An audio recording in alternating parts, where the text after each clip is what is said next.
दिल्ली दास किए आपण कौन है कहले मैटर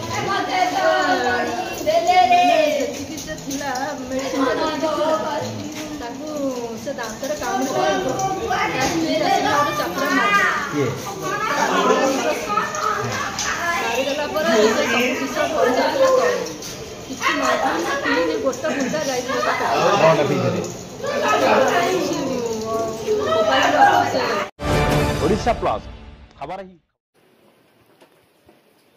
रोगी मृत्यु को नहीं नर्सिंग होम रे असंतोष जवान पुओ को हराई विकल होउछंती बापा माँ चिकित्सा अवहेला पई चलीगला पुअर जीवन चालुथिला कथबार्ता मध्य करुथिला किंतु अन्य हॉस्पिटल को नेबा कथा कहिला परे अध घंटा परे केमिति चलीगला जीवन रोगी को केउ मेडिसिन और इंजेक्शन देइछंती ताहा मध्य परिवार लोके जानि नाहंती तेबे एभली एक हृदय विदारक घटना घटी कटक झोलासाई फॉरेस्ट केयर हॉस्पिटल रे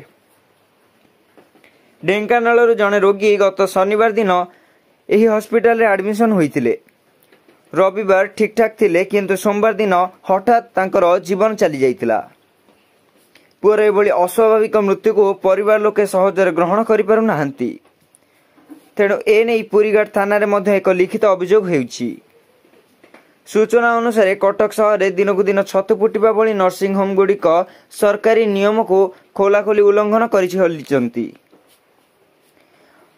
अग्निशम विभाग एवं स्वास्थ्य विभाग सहित हॉस्पिटल मालिकों मधुचंद्रिका रे संपूर्ण भित्तिभूमि नथाई मध्य वर्ष वर्ष धरी हॉस्पिटल चलाई चलती सेपटे किंतु निरीह रोगी जीवन जाउछि अथच प्रशासन उपरे किछि भी प्रभाव पड़ुनी थरे देखंतु ए बापा मां को निजर 31 वर्षर भेंडिया पुओ को हराई किभली आकुल क्रंदन करुछंती सेपटे किंतु हॉस्पिटल रो मालिक कहउछंती आमर किछि भूल नाही तेबे आउ गोटे बड़ कथा हेउछि एही हॉस्पिटल रो फायर सेफ्टी 2017 रु सरी जाइछि तार ऑनलाइन कॉपी मध्य देखंतु 9 वर्ष हेबो आ पुनः नवीकरण होई नाही एही हॉस्पिटल रो फायर सेफ्टी लाइसेंस रे एभली घटना घटिबा परे प्रशासन कौन पदक्षेप नेउछि देखिबाको बाकी रहिला कटक रो महेश पात्रଙ୍କ रिपोर्ट ओडिशा प्लस पेशेंट रे से विष धरिथिला हेले गोटे बुंदा जाईछि कि नै पेशेंट ना को रिपुरंजन दास हां विष जाईछि कि नै ता पेटु ता स्त्री आसिला मारि देला उडी चापुडा से विष सब ढळी जाइतिला तळे तळे ढळी किना रे भी सब फोटोका हे जाईछि पड़ी जाईछि तळे से गोटे डाउट रे ताकू मेडिकल नहीं आसिले से सांगे सांगे भी बांती कर देछि अळावेणी मेडिकल नेले सेठे भी बांती करथिला तापर पोटास पानी पिया देथिला सेठो आसिकिना भी ढेंकानाल जेतेले आसिले से भी बांती करथिला सब बांती कर देथिला किछि नथिला से डॉक्टर सेठी पारिलेनी मोरा माने चापिकिना ताकू धइले कहले पोटास पानी टिके पेई दिले से ठीक हे जी कहले से किंतु आप पेई पारलेनी मारी की धरले तथा पेई पारलेनी न पेई पारलाटू से डॉक्टर कहले जे हम ताकू पारिबुनी तमे कटक नहीं जाओ से पाइप द्वारा बाहर करते हो कटक रेफर कर हां से प्रथम कोठी गेस प्रथम आसिलु से नेतिले कि अळावेणी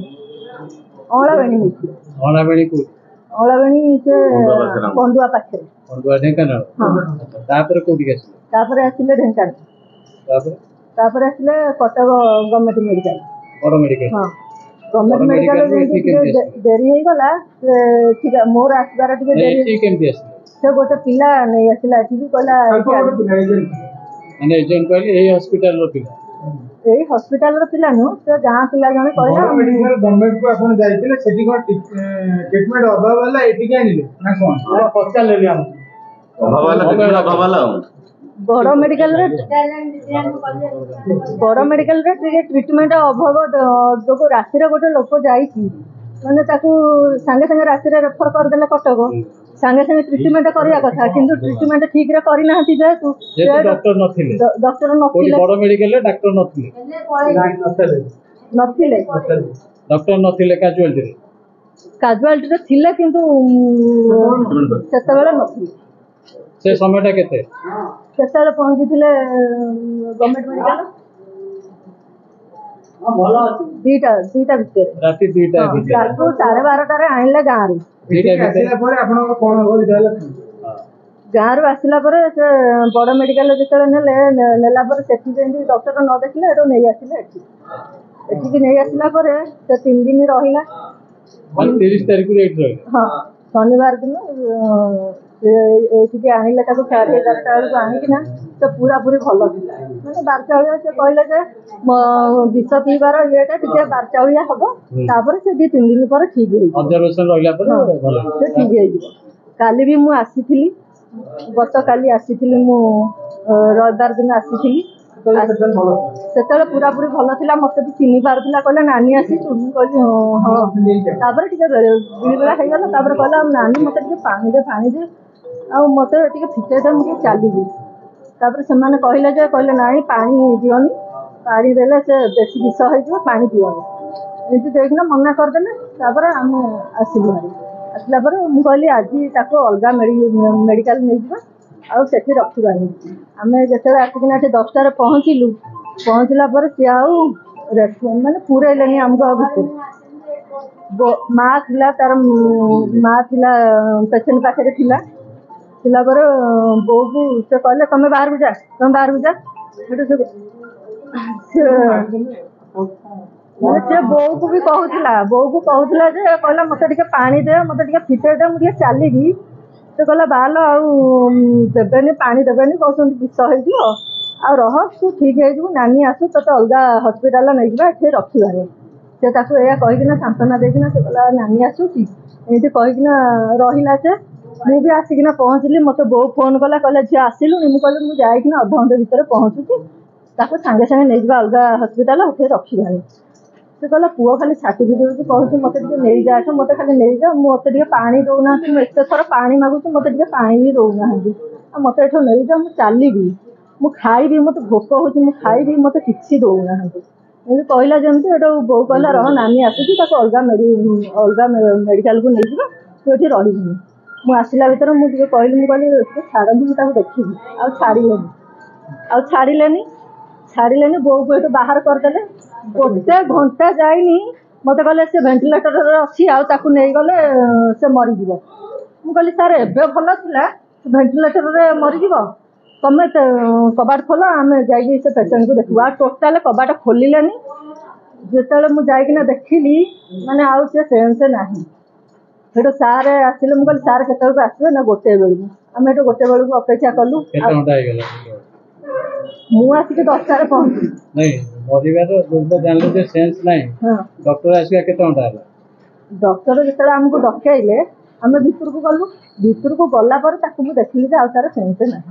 କିନ୍ତୁ 10ଟା ବେଳକୁ ସେ ଠିକ୍ ଥିଲା। 4 ଘଣ୍ଟା ପରେ ସେ ଆଉ ସେନ୍ସ ନାହିଁ। ମତେ କହିଲେ ସେ ହାର୍ଟ ବିଟ୍ ଆଉ ଚାଲୁନି, ଦେଖନ୍ତୁ। ମୁଁ କହିଲି ଭଲ ଥିଲା, ଏବେ ହାର୍ଟ ବିଟ୍ ସାଙ୍ଗେ ସାଙ୍ଗେ ମାନେ କମିଗଲା, ହଠାତ୍ କମିଗଲା। ଏବେ କଥା ହଉଥିଲା, ଏବେ କମିଗଲା ନା? ଆମେ କ'ଣ ସେଟା କରିପାରିବୁ? ଏମିତି କହିଲେ। ତାପରେ ମୁଁ କହିଲି ସେ ଡେଥ୍ ହେଇସାରିଲାଣି କି ନାହିଁ? ନା ଆମେ କହିପାରିବୁନି, ସେଟା ଜଣା ପଡ଼ିବ, ଆଉ 1-2 ଦିନ ପରେ ଜଣା ପଡ଼ିବ। ମୁଁ କହିଲି ସାର୍ ସେ ଡେଥ୍ ହେଇସାରିଲାଣି। ମୁଁ ଯେମିତି ଜବରଦସ୍ତି କଲି ସେ ଡେଥ୍ ହେଇସାରିଲାଣି। ମୁଁ କହିଲି କହୁନାହାନ୍ତି କାହିଁ ଡେଥ୍ ହେଇସାରିଲାଣି ବୋଲି? ଆପଣ ମାରିଛନ୍ତି ତାଙ୍କୁ, କୁହନ୍ତୁ ଡେଥ୍ ହେଇଛି କି ନାହିଁ? ନା ହଁ ଡେଥ୍ ହେଇଛି। ମାନେ ସିଏ କହିଲେ ଆମେ କହିପାରିବୁନି ଡେଥ୍ ହେଇଛି କି ନାହିଁ। ତାପରେ ମୁଁ ଯେମିତି ଜବର କଲି, ପୁରା ତାଙ୍କୁ ବଦନାମୀ କଲି, ଯେମିତି ସେଠୁ କହିଲେ ହଁ ଡେଥ୍ ହେଇଯାଇଛି। ମୁଁ କହିଲି ସାର୍ ଆପଣ ତାହେଲେ ମାରିଛନ୍ତି। ଆଉ ଗୋଟେ ପିଲା ଥିଲା, ସେଇ ପିଲାଟା ମୁଁ ତାର ଯେତେବେଳେ ଫଟୋ ଉଠେଇଲି, ମୁଁ କହିଲି ଏଇ ପିଲା ଆଉ ଆପଣ ମାରିଛନ୍ତି। ମୁଁ ଯେତେବେଳେ ଫଟୋ ଉଠେଇବାକୁ ଚାହିଁଲି, ସେ ମତେ ବାହାର କରିଦେଲେ। ମୁଁ କହିଲି ଆପଣ ମାରିଛନ୍ତି, ମୁଁ କହିଲି ଆପଣ ହିଁ ମାରିଛନ୍ତି। ଏବେ କ'ଣ ଚାହୁଁଛନ୍ତି? ମୁଁ ଏବେ କହିବାକୁ ଚାହୁଁଛି ଯେ ସିଏ ମରିବାର କ୍ଷତିପୂରଣ ସବୁ ସେ ଦେବାକୁ ଯାଇଛି, ନହେଲେ କେସ୍ କରିବେ। ନାଇଁ ଆଜ୍ଞା, ଏଇଟା ଆମର BSKY କାର୍ଡରେ ସମ୍ପୂର୍ଣ୍ଣ ମାଗଣାରେ ଚିକିତ୍ସା ହେଉଛି। ତାଙ୍କୁ ICU କିମ୍ବା କୌଣସି ବେଡ୍ ନ ମିଳିଥିବାରୁ ସିଏ ଏଇଠିକି, ମାନେ କଟକରେ ICU ହସ୍ପିଟାଲ ବି ବହୁତ କମ୍। BSKY କାର୍ଡ ଅଛି ସମସ୍ତଙ୍କ ପାଖରେ, କିନ୍ତୁ ICU ସମସ୍ତଙ୍କ ପାଖରେ ନାହିଁ। ICU ଆମର ଆଭେଲାବିଲିଟି ଥିବାରୁ ସିଏ ନେଇକି ଏଇଠିକି ଆସିଥିଲେ। କିଏ ଆଣିଥିଲା, କ'ଣ କରିଥିଲା, କିଏ ଦେଇଥିଲା, ଆମେ ସେଇଟା କହିପାରିବୁନି। ଆମ ଡାଇରେକ୍ଟ ରିସେପସନରେ ସିଏ ଆସିକି ପହଞ୍ଚିଥିଲେ। ତାପରେ 30/8/2025 11ଟା ସମୟରେ ସିଏ ଆସି ପହଞ୍ଚିଥିଲେ। ଆଉ 3 ଦିନ ପର୍ଯ୍ୟନ୍ତ ରଖା ହେଇଥାନ୍ତା ବୋଲି କହୁଥିଲେ, ଯାହା ସେ ତାଙ୍କ ଭଉଣୀ ଅଭିଯୋଗ କରୁଛନ୍ତି। ବାଧ୍ୟ କଲା ପରେ ଡେଥ୍ କଥା ରିଗାର୍ଡ କଲେ। ନାଇଁ ଆଜ୍ଞା ଶୁଣନ୍ତୁ, 3 ଦିନ ପର୍ଯ୍ୟନ୍ତ ଗୋଟେ କେମିତି ସମ୍ଭବ କି ରଖିହବ? ଯାହା ସେ ଅଭିଯୋଗ କରୁଛନ୍ତି। ନାଇଁ ଅଭିଯୋଗ କରୁଛନ୍ତି। ମୁଁ କହିଲି ସେଇଟା ସବଜେକ୍ଟ ଟୁ ଇନଭେଷ୍ଟିଗେସନ। ଆମେ ତ କହିବୁ ନାହିଁ ଯେ ନାଇଁ ଆମେ ମନା କରିବୁ, ଆମେ आम फर कहू सी फर कहे सी कहे हस्पिटाल नेग्लिजेंसी आम कहू ना आम किसी नेग्लिजेंसी ना सेटा सब्जेक्ट टू इन्वेस्टिगेशन है जहाँ फाइंडिंग्स आसो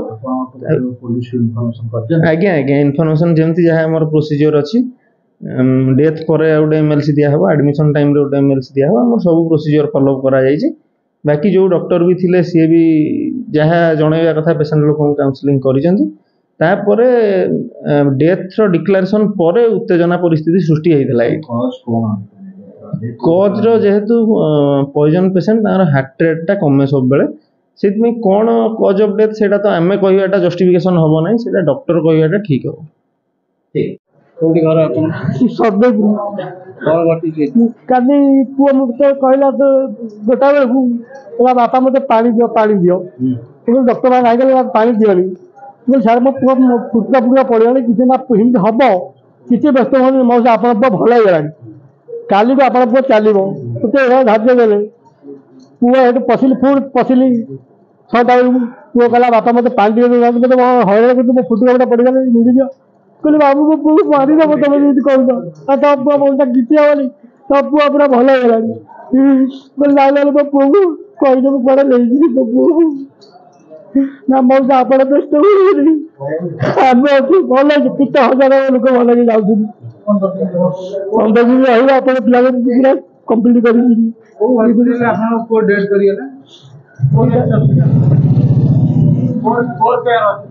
कर हस्पिटाल कौन चाहते आप दाबी कौन आज्ञा कौन दाबी मो पुअर क्षतिपूर्ण सब चाहिए मतलब मना कथा देला तो पुआ मो साहब नहीं जा इसमें दायित्व मेडिकल स्टाफ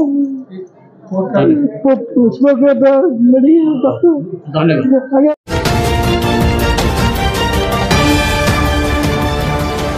ओडिशा प्लस खबर ही